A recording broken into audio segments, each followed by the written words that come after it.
teach us as we view some video and as we talk and as we learn from each other, Lord. I just pray that in all of this that you would be honored. In Jesus' name, amen. Amen. So yeah, the sessions we're going to have, we'll have a video component every time we meet. There's also a book that you'll get that we'll be asking you to do some reading between the sessions, which are 2 weeks apart, correct? Right. Mm-hmm. So there'll be some discussion. Hopefully, I think some of you know each other. It was nice seeing you talking across the table. So the more discussion, the better on this. It's interesting material and maybe a different way maybe a different way you're being challenged to look at benevolence and charity and that kind of stuff. Mm-hmm.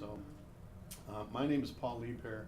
I'm on the board here at Love Inc. and have been along the whole process with Deb and Danita from even before we were Love Inc. when we were talking about community transformation and what exists out there, and we came across Love Inc. And so I've been a part of it since the beginning. Before that, I was a pastor at Christian Life Fellowship for 21 years. Over half of that was in overseeing our missions and benevolence. So I've been a member of a lot of things in the community, the Hunger Coalition, the Homelessness Initiative, those kind of things. So I've had my hands in this work for a long time. Last April I transitioned. Now I work for the school district of Nakusa. I'm their family school community outreach liaison. So I just look at it like my mission field just broadened. Now I'm not just working in the church, I'm working in Nakusa. The work is the same.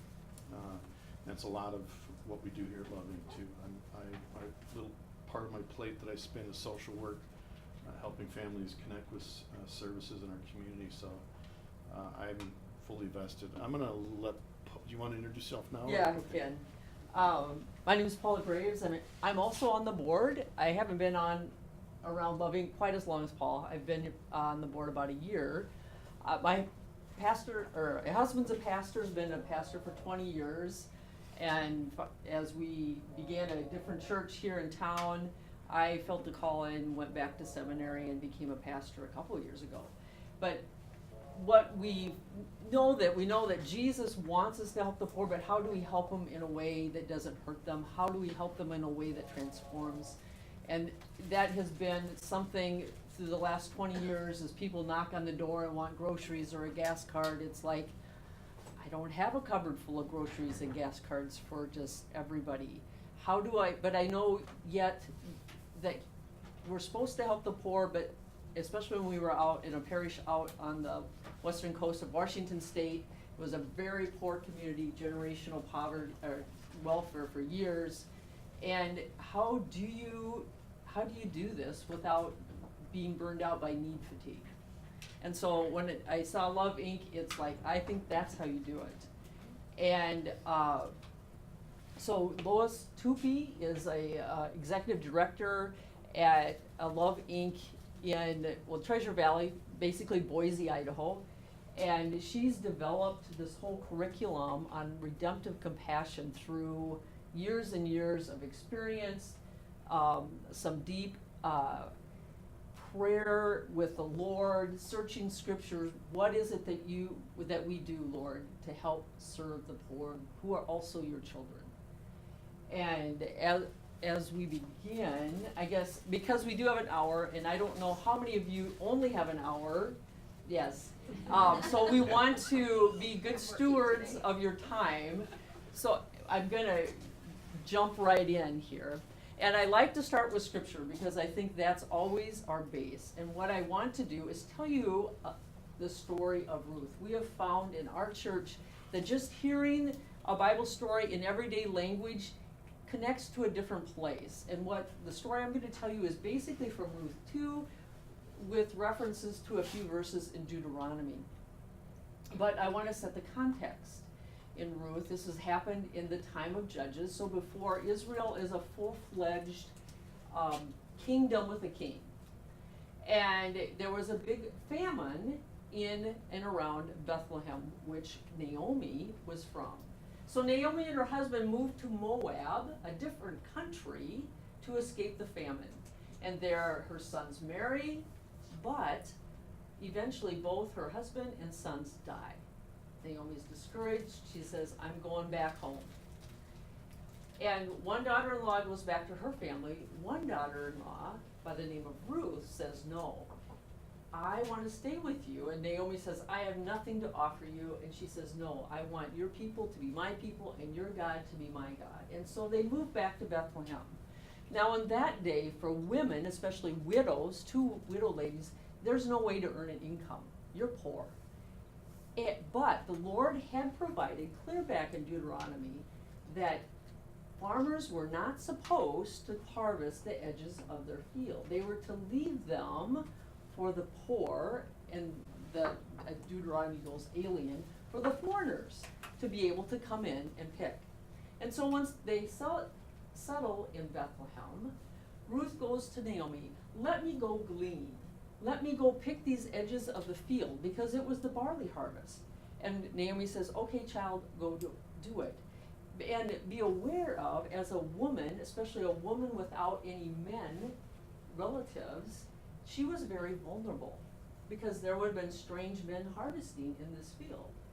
But she goes and she works and she picks barley all morning, and she happened to be in the field of Boaz, who was actually a relative of Naomi's husband.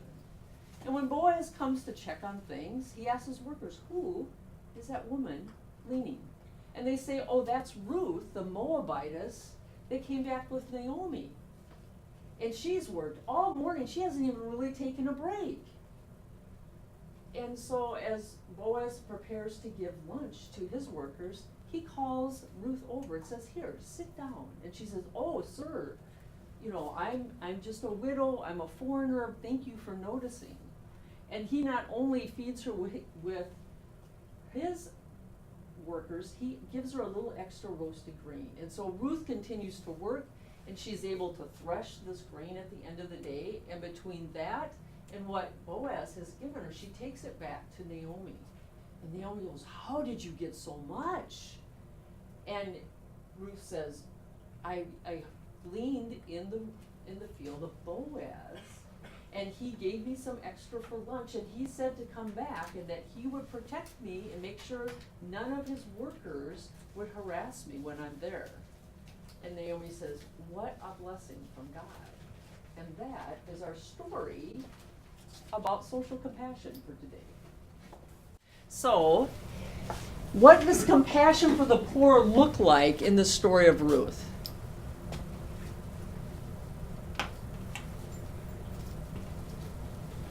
Well, they made provision for the poor just by leaving the edges of the field for them. Right. I mean, that was a command from God. Leave the edges of your field. So how does Ruth participate in the solution to her problem? By taking advantage of that Right. situation that could help their situation. Right. So she goes out into the field and works, right? Do you think that was easy work? No. Sounds like it was Came hard. to my mind, and I cannot believe, I will, like if I'm walking down the sidewalk and there's some men working on a sewer, Mm-hmm. I will go blocks to avoid them. Mm-hmm. I cannot walk by a group of men. So right away it was like, oh, you know, I don't know Because she's why. working near a field, Yes. just men were probably Yes. watching her. And I never, you know, Oh, yeah. even back to when I was a kid, there was no way I was even applying Right. at the paper mill. To be near all Oh. these men, Yeah. no way. Mm-hmm. And it was obviously hot, Yeah. Mhm. and you didn't have your nice little insulated water bottle with you. So she had to do her part, she had to work, it wasn't just free food given to her. It wasn't a sack of food that Yeah. you went and got, no. But how does Naomi participate? Remember, she's older. And encouraging Yeah, her. she didn't get permission. She said, go for it. Probably sat home and prayed. Right? I mean, she had this fortunate relationship with Ruth. Right? So how does Boaz help, actually both Ruth and Naomi in this situation? I I like it that not only does he give her lunch, gives her a little extra, allows her that, he said, come back and work again tomorrow. He doesn't say, you don't have to work anymore. Right. Because that's kind of important that you do work for your keep. So, I mean, I liked it that he did that. You know, didn't just hand it all over. He Right. he encouraged her to come back to work, and he would protect her. Right, protect her. That's He would a big protect her, and I think That's one the thing I big- forgot, he'd also provide water. I mean, that she could go get a drink from this, whatever this workers were drinking from, she was welcome to do that too. And she didn't know the culture at all. So Boaz and Naomi were protecting her because they knew the system in that culture. Right, she was a foreigner from a foreign land. I don't know, you know, how much Hebrew did she speak? I don't know if they spoke different languages or not, but, I mean, definitely different cultures. Anything else you notice about the story?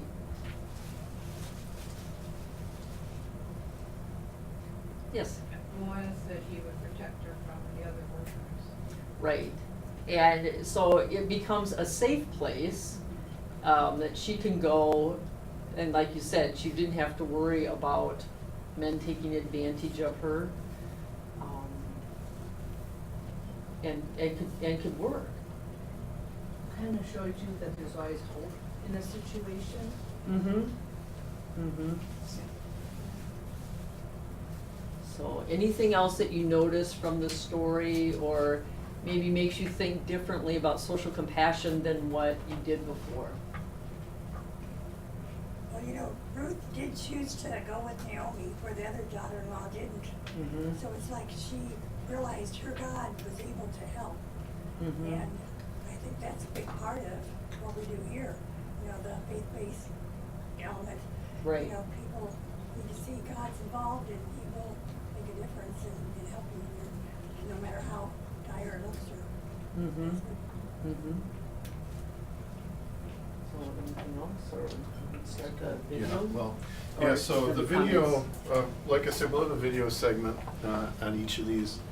And the teaching is Lois Tupyi from Treasure Valley Love Inc. She's been part of that since 1999 and has been the executive director since 2002. So she has a lot of experience that she speaks from. She put together this DVD that we're going to watch part of today, I think in 2015. So a lot of the statistics on her sheet is fairly recent. So as you came in, or today you have our agenda for the day. You also have this piece of paper. You might want to keep that one handy, and if you have a pen, just jot down notes. Basically, the video's about 20 minutes, but it really hums along pretty good. And just jot down any notes. If you follow along, she'll walk us through this handout a little bit. But if something jumps out to you, jot it down, okay?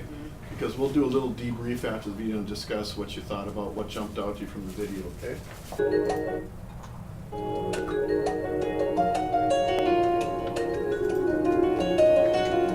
Okay. Let's talk about need in America. Most of the time will be spent on need in America, not third world country, but right here I don't know why, it in worked our before. community and other communities across the nation. So people are You said have to to be try to living get in over? poverty or There we need go. when they do not have enough of what it takes to fulfill the basic human shouldn't, needs such as but- food and clothing and shelter. Situational poverty is first generational poverty. It means that they have not lived in a state of need, but they have fallen into need within their generation. This happened with the fall of the economy. People who lost their jobs, lost their homes. Or other TV. It happens when there's often a divorce or something. Do you know that when there's a divorce, almost always one of the divorced parties has to go on a government assistance? It really creates need automatically, but situational poverty is foreign to the person falling into it. A medical crisis can throw you into situational poverty. You haven't lived there, your parents didn't live there, you don't really know how to live there, and you would do anything to get back to life as it was before you fell into the state of need. You have a huge motivation to return. Generational poverty. Generational poverty means more than one generation has lived in need.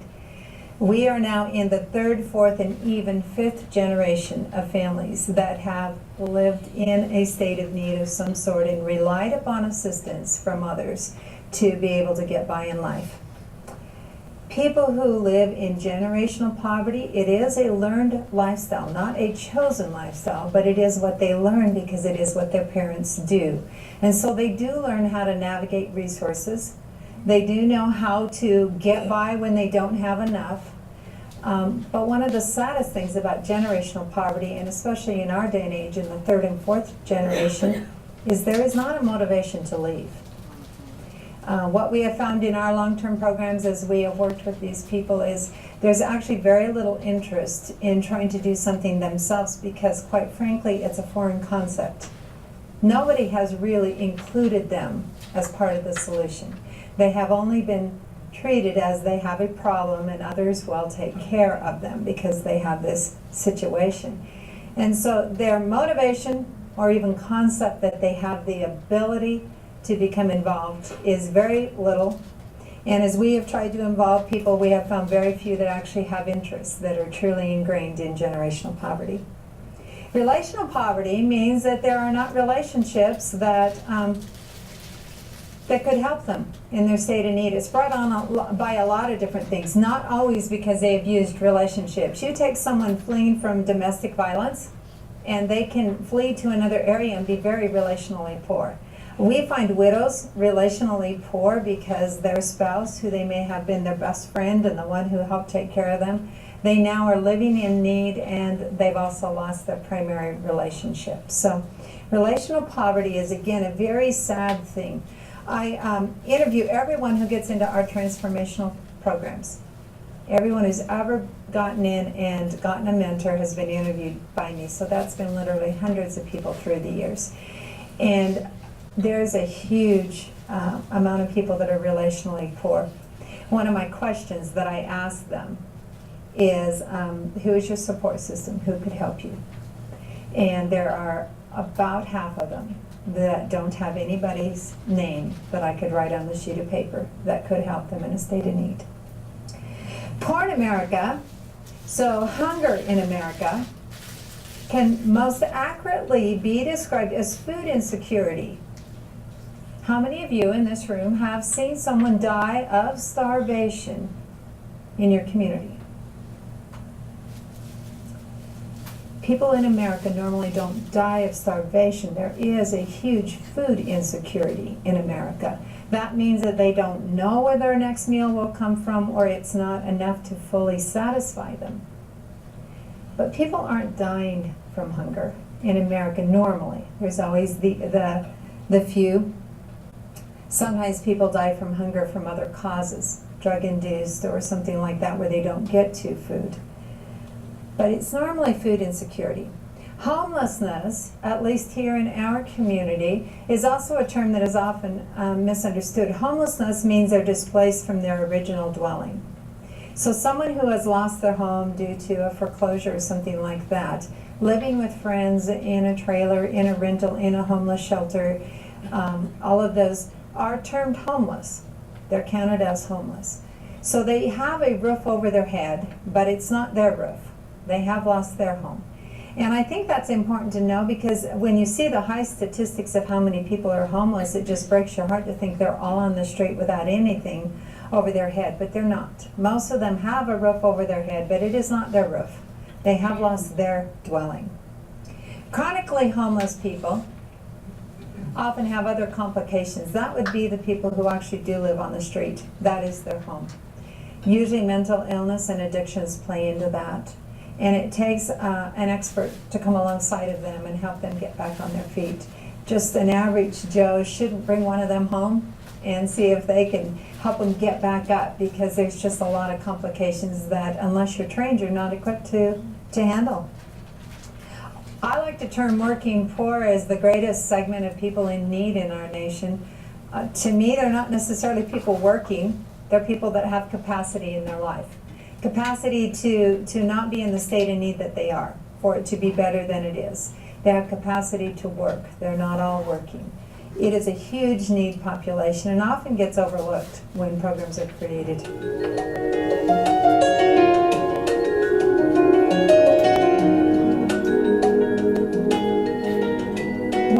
things I learned early as I started to work with people in need is I really didn't understand how they think. That's an important part when you're working with people, especially generational poverty. They do not think nor view life as we middle class, I like to say I'm middle class, do. And that was She's an going to be important referring to thing this for me to chart learn. pretty soon. People that are in generational poverty, their driving force is survival. Surviving in relationships. Middle class, what's the first thing we normally say to someone we don't know after we say hello? What do you do for a living? It's our work. It defines us. And then wealth is the financial and the political aspirations. People who live in generational poverty, their greatest possession is each other, their relationships. They prize relationships. It's the most important thing to them. And I have seen this lived out. People who live with almost nothing are sometimes the most generous people I've ever seen, because they'll give to anyone else. They believe people are important. Now, what do us middle class people, what do we value? What do we put our prize in? Our stuff, right? We like our stuff. We want to get our stuff. We want to manage our stuff. We care for our stuff. It's all about our stuff. So when someone calls us and they need help, what do we want to give them? We give them our stuff. That's important to us. So we give it to them. And what do they want? They want a relationship with us. Money, this was such a critical thing, because as we would go into the homes of people to take them furniture, maybe a table and chairs, maybe a couch, and they really didn't have a table and chairs, didn't have a couch, but they had a big screen TV, bigger than I had seen. Or you see people in the food, you know, with the food stamps who have the phones, the most modern phone, the most current phone. Well, when it comes to money, people who live in generational poverty or in need consistently, they don't expect to have money. They've never had money. It's not part of the plan. So if they get money, they're going to just spend it on whatever's in the moment, because it's not something that they would manage. They won't have it pretty soon. They haven't had it in the past. They know how to live in that state of not having enough money. So whatever feels good, would make them happy, would also build relationship. Often it is the TV, because that's where they build relationship, or things like that. They spend their money. What do us middle class people do with our money? Don't we save it? Don't we plan? Aren't we all creating our plans and our savings and managing it? We manage our money. I used to just get so confused. Why would they just buy that and then they didn't have any money? And we face it in our program every year when tax returns come. If we don't have a match with a mentor so that we can help them make good decisions on how to spend that tax return is just going to go through their fingers really quick, and they won't reduce their debt at all, because they just don't think that way. It's not that they're purposely setting out to make a poor decision. No one in their role models' mentorship, or very few, have ever taught them that they could think that way. People who live in generational poverty, chronic need, when it comes to food, it's always, do I have enough? The food insecurity, again, plays high into this. But middle class people, for me, it's, do I like it? I don't want to eat it if I don't like it. I'm not that hungry. One of the other really important things with people who live in generational poverty is time. They really feel, a lot of them that I talk to, feel that their life is fate. They're not able to really impact, make decisions, turn the course of their ship on life around. And so the time is just in the present. This is what they have. They don't know whether they'll have a home next week, whether they'll be sick next week, whether their car will run next week. They don't have anything out there that's known to them. So their decisions, how they spend their time, how they make their decisions, is all made for that moment. What do we think about when we're middle class? Are we always thinking about our future, planning our retirement, or planning the next thing that we do? We're always thinking out, and we make our decisions that way. We make decisions today for where we want to be tomorrow. But people who live in generational need don't think that way. They don't think about tomorrow. because most of them don't have hope. I'm going to talk to you about that. Most of them don't have a lot to hope for.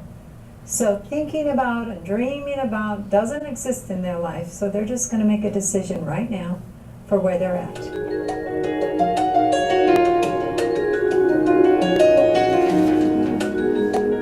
So I want to talk to you about a hand up and a hand out.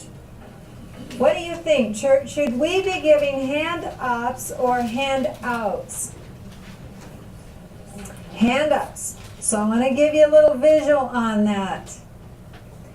So let me see who I have in the room.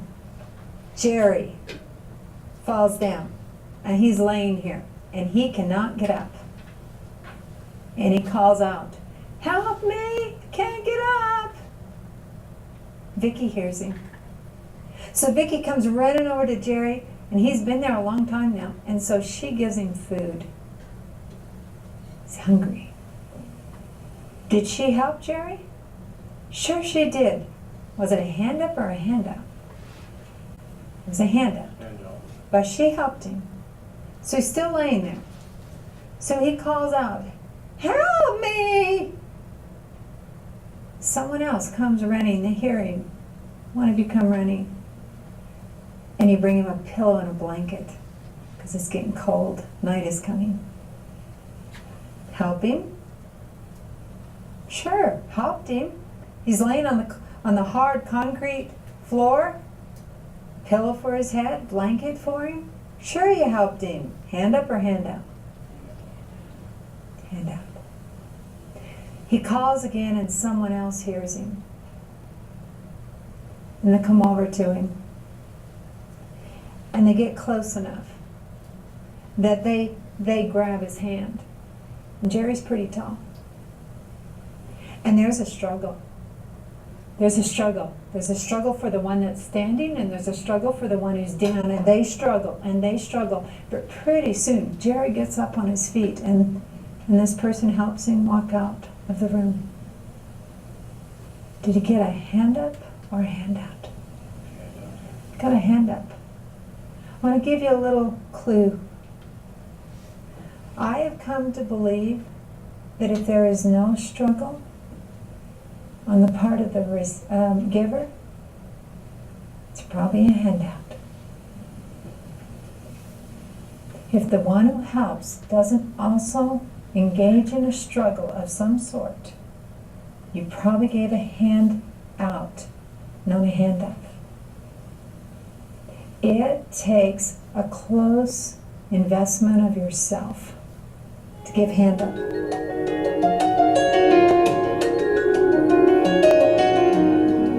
Traditional charity compassion. That is the term that I coined for the most common form of charity. It meets genuine needs: food, clothing, shelter. We have all participated, I believe, in charity compassion. How many of you have ever donated something to Love Inc. or anyone else in the form of food or clothing or stuff? Everybody in the room, me too. That's charity compassion.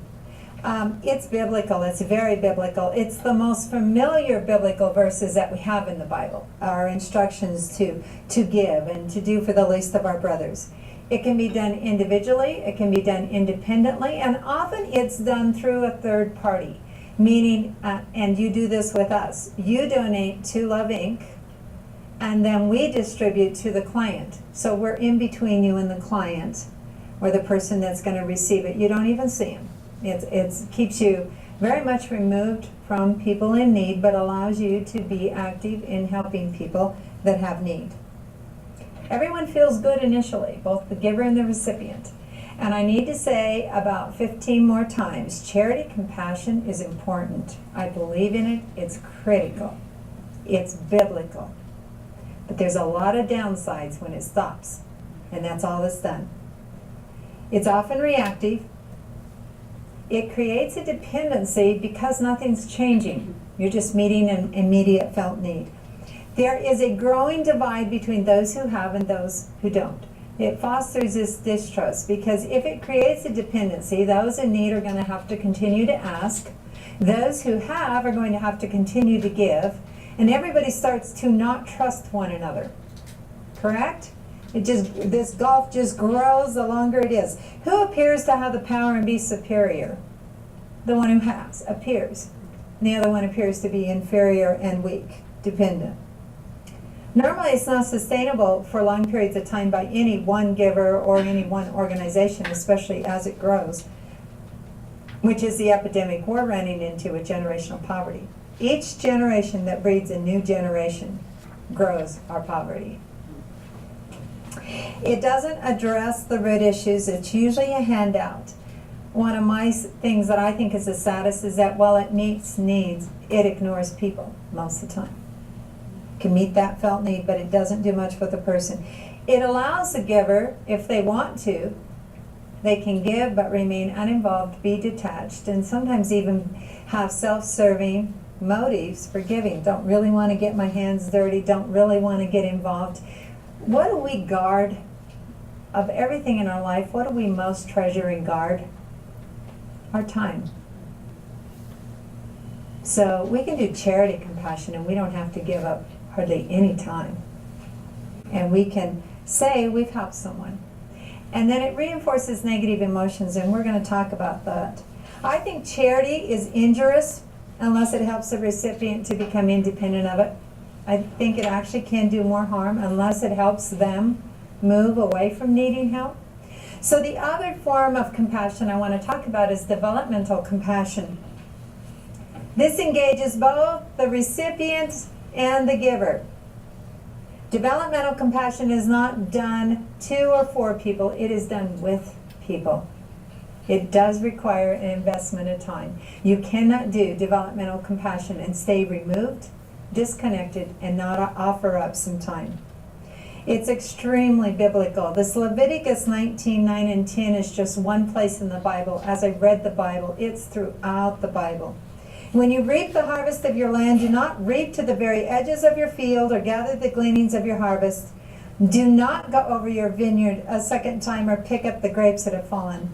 Leave them for the alien, for the poor and the alien. I am the Lord your God. What did the Lord say to do? He said to leave it.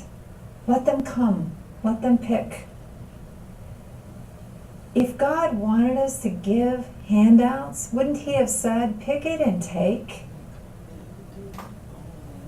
Do you know I haven't found anywhere that says pick it and take in the Bible? It all says, leave it, let them come. Let them come to you. Let them come to the field. You know why? I think it's because God knows it's important to be a part of the solution. It's important to participate in life. Developmental compassion is very responsive, not reactive. It's not driven by emotions. It slows down, it gets involved, and it trusts that God's involved. It believes it. It believes that God will meet every need. You know, that's one of the ways that I've been able to do Love Inc. since 1999. I don't believe it's up to me. I don't think I'm God's last resource when somebody calls us. I don't hold that close. If we mess up, if we don't get it right, God has promised to meet every real need. And if we don't do it, he's got a whole world at his fingertips. It'll get mad if I mess up. I need to do the best I can. But we need to quit carrying it around that we're his saviors, because we are not. We're given opportunities. But we have to make sure what we do with those opportunities, that it pleases him. Developmental compassion restores dignity. There's boundaries, expectations for both the giver and the recipient. It doesn't worry about alleviating pain. We're going to go into this in depth. We don't need to be so worried about making sure someone isn't feeling pain or uncomfortable in the consequence of a choice they've made. It's not our role. The reason that developmental compassion is so rare is that it is so difficult to do, and it does require our precious time, that commodity of time. This is the kicker. Developmental compassion can never be done without charity compassion. You cannot say to someone, come to our classes, come for a year, come every week, and in 12 months we'll give you a box of food. No, as they come, you'll bring charity compassion in. So you will work with them, you will walk with them, and you will also feed them. They have got to be married. The reason this has fallen apart, I believe, in our society is that charity compassion does not require developmental compassion to happen. But developmental compassion will never happen without charity, which is why I want to be sure I leave you believing that I think charity compassion, the real felt needs, and meeting those real felt needs is critical in offering up holistic help. But if we do it in such a way that we do it always for them and never with them, I'm not so sure what God thinks about that.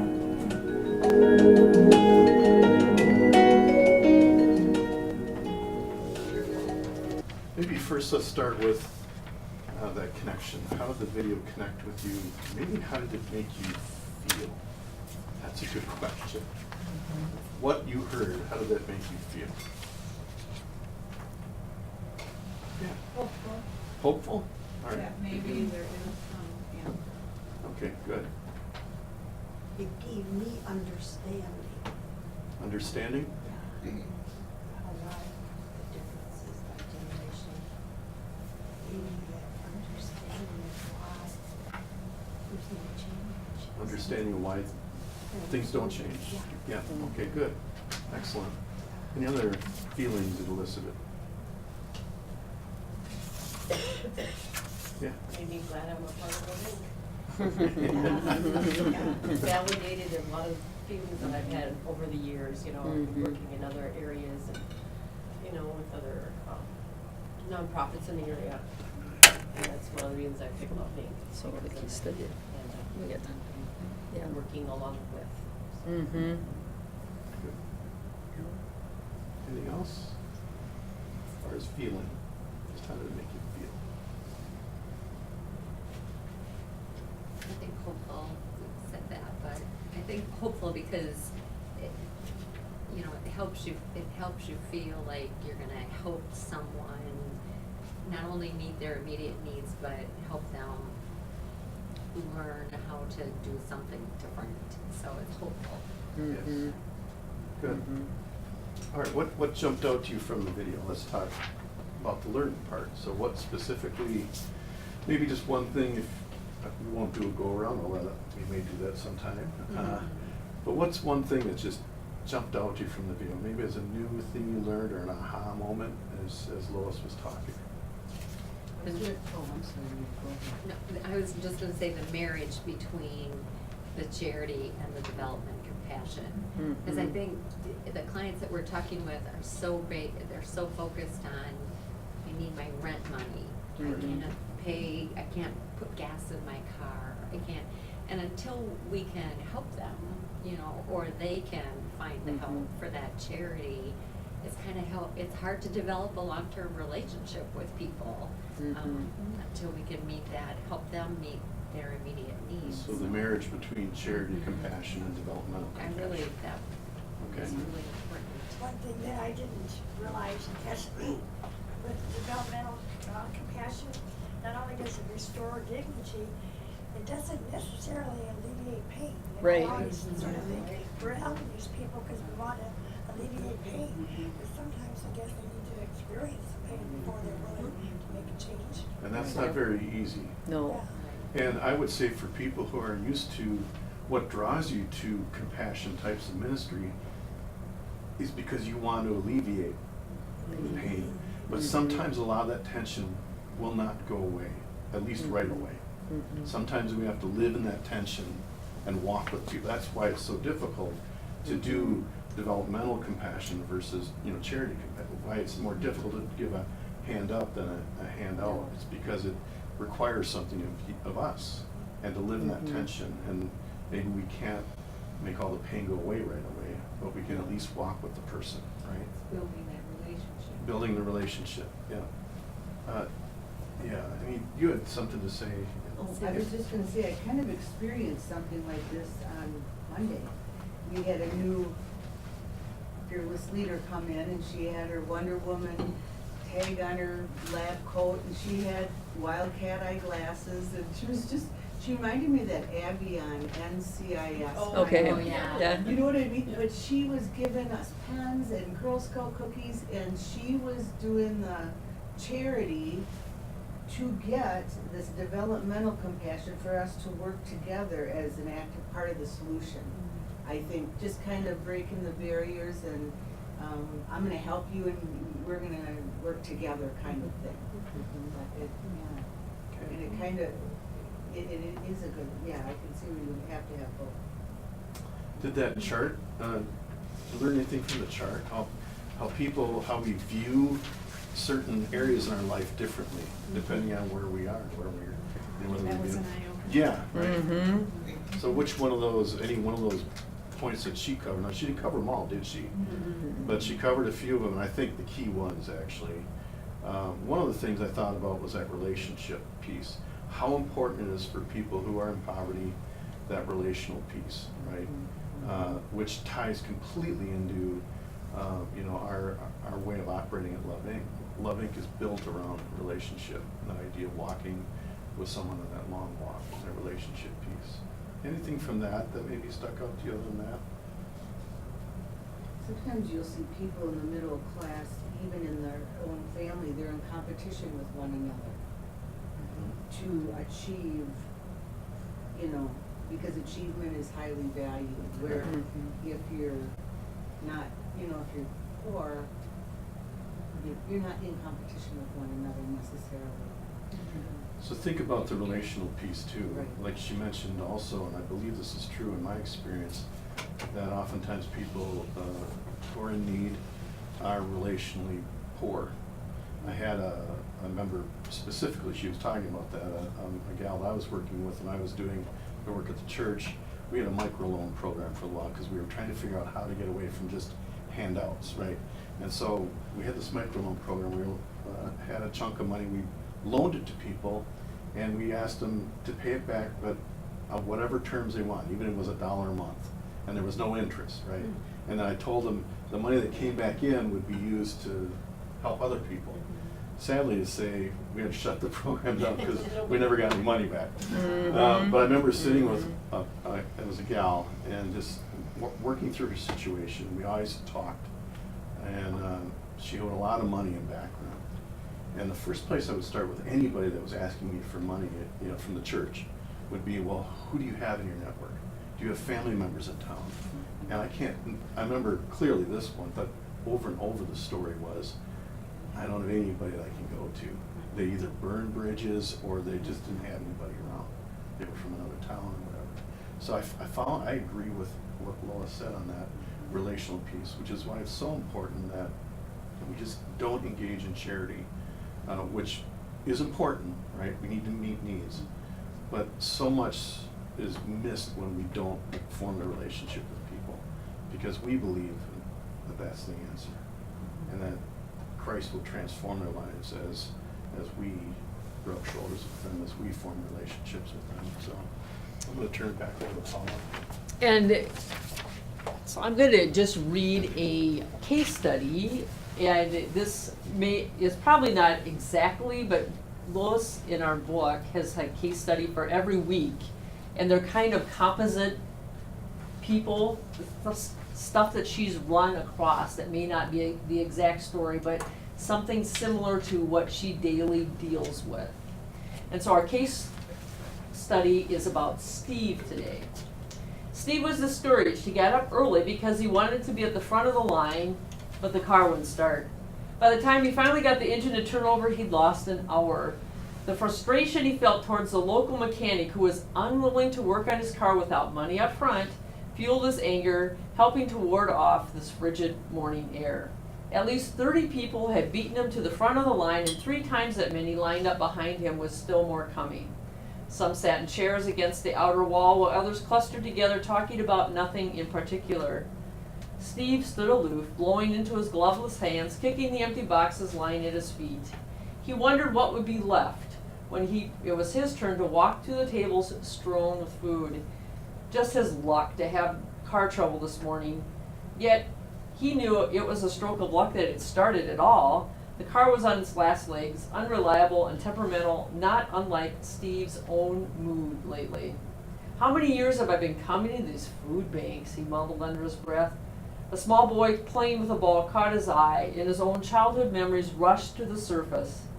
He could see himself in that child, innocent yet keenly aware that if they didn't get a full box of food, supper would be slim that night. Steve couldn't remember when life hadn't been a daily struggle. His father never had consistent work. The angry words at night between his parents used to wake him up.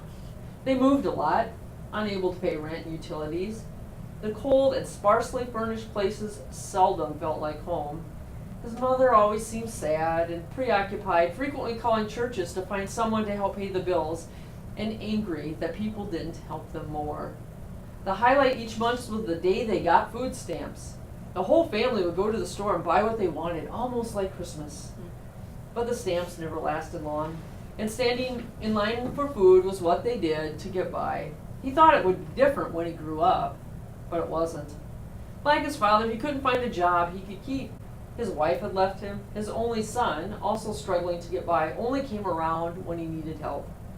Sometimes Steve wondered if things would ever change. But he didn't think about it for long. This was all he knew. It was how his grandparents and parents had lived, and so he believed it should be good enough for him. But deep down, he wondered why it wasn't different, and the old feelings of shame crept to the surface. Shivering, he turned his back on the passing traffic, feelings of failures leaving him colder than the icy morning air. So, whoop, I'm a little behind it, so why do you think Steve is trapped in this need? He mentions his grandparents did it, his parents did it.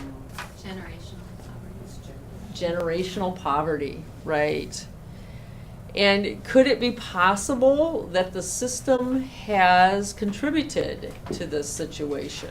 That's what my question was, the government, their role in this has, they've created this, pretty much. The dependency. The dependency. Yeah. Moving, Yeah, and can you think of maybe, we know the government with welfare, but even how about us, we as churches? What have we contributed to this same thing?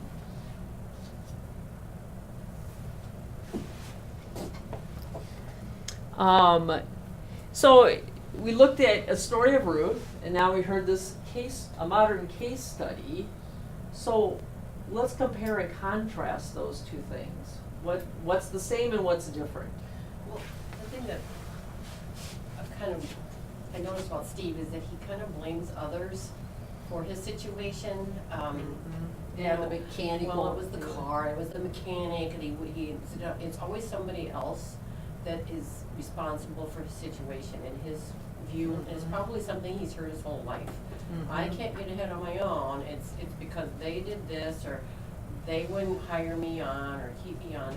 Very little self-realization of what you have or haven't done yourself, whereas Ruth, and she just was gonna take charge and go and get the food because she knew that's what she needed to do, regardless of how dangerous it was, There's a big difference there in her whole outlook compared to his Mindset. outlook, yeah. Right. But didn't Ruth have some kind of a faith issue too? Her mother-in-law was a God believer, that's why she wanted to follow her. Yeah. So she saw that, You so don't- Steve maybe had none of that. You don't hear any mention of So it. that No is a purpose. difference, too. No Right. purpose. Yeah. Seeing that God has gifted you for a purpose in this life. Right. Any other differences that you see in the two stories? I think Ruth had hope, and Steve said the hope was missing, for Steve. And our role models, she had some type of, Ruth had some kind of a role model from her mother-in-law. She saw her happy when she had the kids and been married, but then she saw that, and the Naomi says she's very down. Yeah, she says, She's don't even call me wondering- Naomi yeah, anymore. She's wondering about God, even, but even that was something that Ruth caught. Right, so consider the relationships in both stories. Yeah. What do you see relationally wise? I was think you always moved mentioned- by Ruth with her strong desire to stay with Naomi. I realized she was trying to get God in her life too, but Yeah. she really devoted herself, and this was her mother-in-law.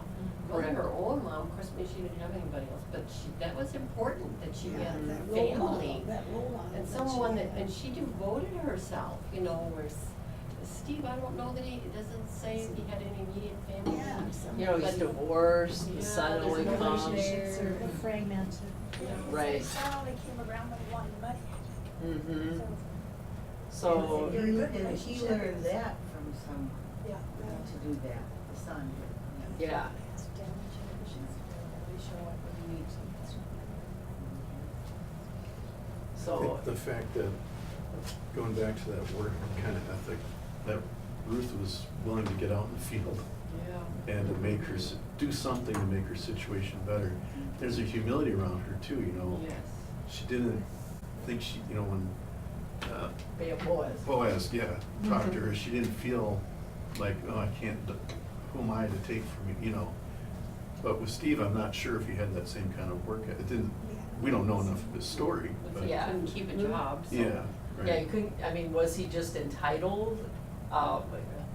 Lots of times we do kind of create our own little monsters because, I know one of Lois's other examples is, say you're trying to teach your kids how to make their beds.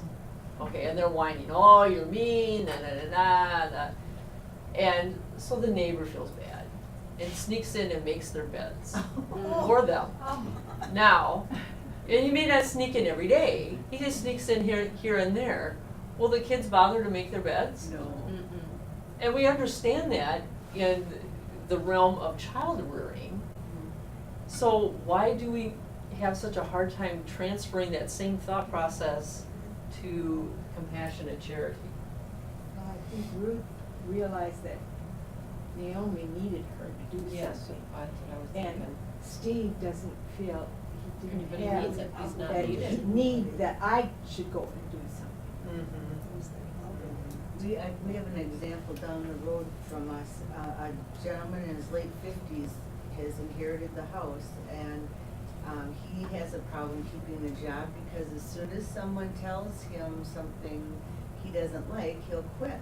Well, you do still have to pay taxes on this piece of property that you've inherited. Do you think he can he's almost gonna lose it. He can't even pay the taxes, which are $1,500 a year, a little over $100 a month. Because he has no job again, because someone, did something, that made him quit. And I'm thinking to myself, all the things that I've let people tell me or do to me at work to keep my job, so I can keep this house that we still live in over our heads. You have to be able to take, But maybe you know what I mean? maybe his backstory doesn't include that kind of lesson. No, it's you Parenting. you crossed me and I'm not So he'll working for lose you. it, the But consequences. he's suffering, he's making his own world bad by being that way. Because he's gonna lose his inheritance. So we're creeping up on the 1 o'clock time, but I hope this contrast between these two stories is just made you think, because I'm not sure that we always have the right answers for everything, and I think every situation is different. But how do we think about it, and what do we do? So the next time that we'll meet is in 2 weeks. And we have books here, they did cost us $10, so if you would like to donate $10, we're not gonna turn you down, we're not gonna make you pay for them. But in the book, there's 5 studies, because most of the time Lois does this on a weekly basis, but we wanted to give everybody a little leeway, so we're doing it every other week. So there'll be 5 studies in there, and she'll go through with some case studies and some Bible and some questions. And so if you can work through that before the next time, that'll be helpful, because we'll start with just kind of debriefing how that affected you, or, so let me end in prayer and then we can, go about our day. Lord, we just thank you for this time together to consider what your word has to say to our lives today, to what your word has to say, how we bring the love of Jesus to others in the best way possible. So Lord, open our hearts, open our minds to what you want us to learn, that we can follow your ways and be a blessing to others in the name of Jesus. And we just ask all these things in the name of Jesus. Amen. Amen.